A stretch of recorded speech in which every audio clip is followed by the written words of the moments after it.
Guys, a 3-month-old baby. I want to show you something.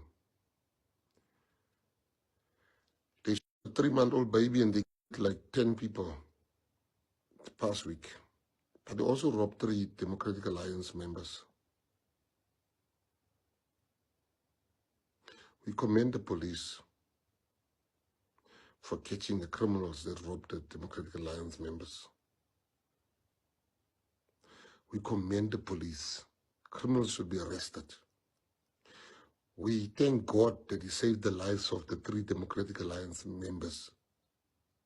Nobody should be attacked in such a spiteful, criminal manner and so violently. But we ask the police to also use the same energy to get the killers of the 3-month-old baby and everybody out there was during that week. We commend you for finding those attackers, but let us also try to find the killers that of only the people this week.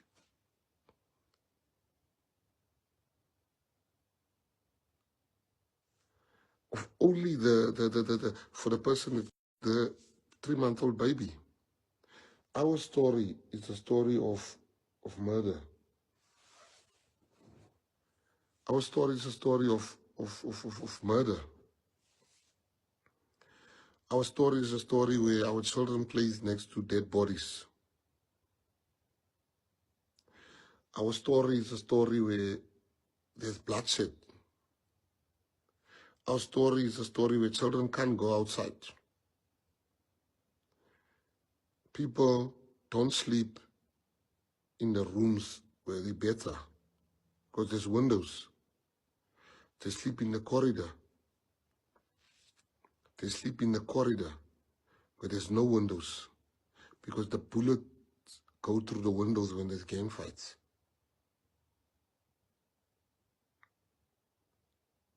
That's not how we should live. But that's how we live. Last year, 3,000 people were on the Cape Flats.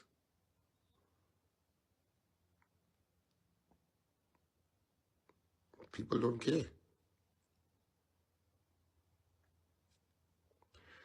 So if we don't stand up for ourselves, for our children, and then no race should be treated better than any other race.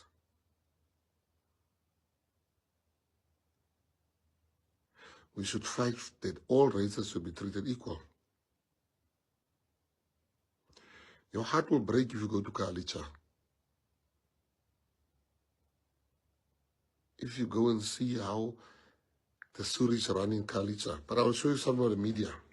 I was watching an interview where they had a guy from the ANC in Pretoria. George is his name. I think George Machila is his name. I was just watching the interview. And the person interviewing him was asking him about Hammanskraal. The Surich in Hammanskraal or something like that.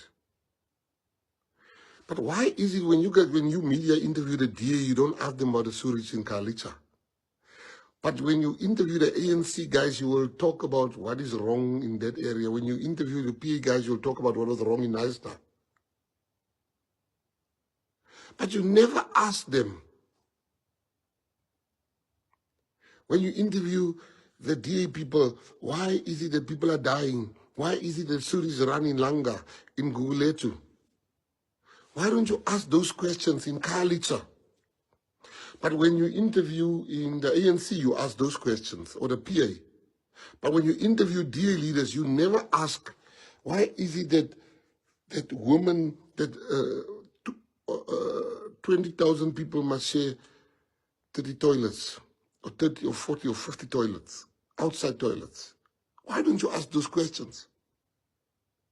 Because you guys are biased when it comes to the DA. Why don't you ask how the Cape Flats is bleeding? It has been bleeding for more than 50 years. But now we are standing up. These gangsters, the day will come. Let me tell you something.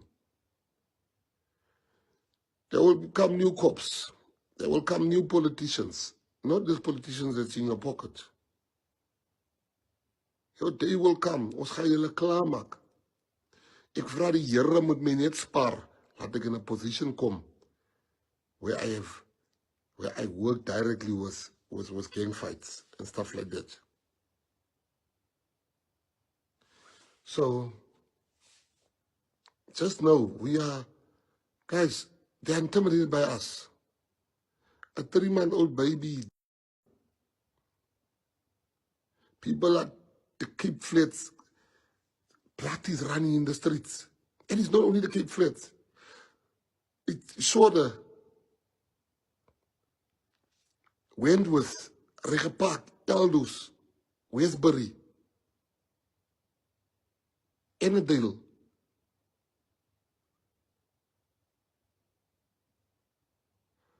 People, mothers are burying the children. But nobody wants to talk about that. But they say it's the best run city. Will it be the best run city if your people are dying?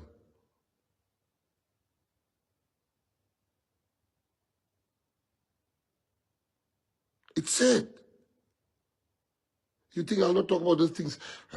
He wouldn't talk because he wants... Come on. This is not the way.